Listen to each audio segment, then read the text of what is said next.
Okay, everybody, this next lesson is on Shays' Rebellion. We just talked about the Articles of Confederation and some of the weaknesses and some of the strengths. We're going to talk about one of the uprisings that happened as a result of the Articles of Confederation being really weak. So, my question for you is remember before the revolution how there were some events that caused a lot of tension between Great Britain and the United States? Pause the video, think of what were some of those things. What were some of those things that made the colonies really mad? You might have said the Stamp Act, the Quartering Act, the Boston Tea Party, the list goes on. Those were all things that motivated the start of the revolution. The tensions rose so much that it led to the Revolutionary War. Shays' Rebellion is going to lead to the start of the new Constitution, and I'm going to show you how. It's not the only thing that leads to the Constitution, but it's one of the really famous events that did lead to it. So, the definition of Shays' Rebellion is a series of attacks of courthouses and other government buildings in Massachusetts. Many of the attackers were ex soldiers who are now farmers in the United States.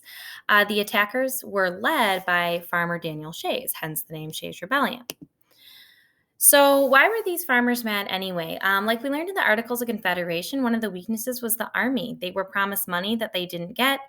They could not collect money from the states. Many states refused to pay for the army.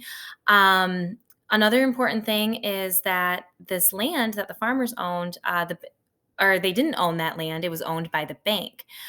So they don't have money from the war that they thought they would, and they also owe the bank quite a bit of money.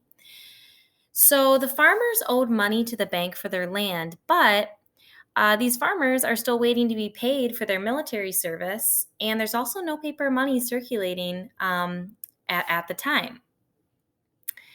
So this is making the ex-soldiers upset. They're thinking we sacrificed our lives for this country, and they're ignoring our problems. It's not our fault we're not getting paid, and we can't pay the bank. We should be compensated somehow. So this leads to attacks on courthouses. It ends up with a confrontation with the military.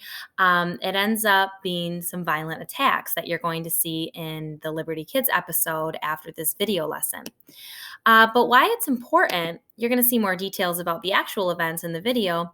But why it's important is just like Great Britain made the colonies mad with laws and taxes, and motivated the start of the revolution, this made the former army mad and motivated the start of the new constitution. It really showed the weaknesses in the Articles of Confederation, and it showed why things need to be fixed in order to run a stronger country. So, rewatch this lesson if you need to.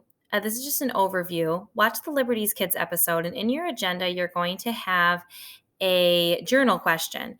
I want you to think about, do you think Shays' Rebellion was justified? Do you think that these farmers had the right, or these ex-soldiers, now farmers, had the right to act violently? Do you think they should have gone about it differently?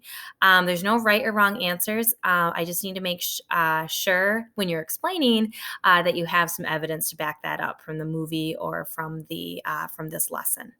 All right, see you soon.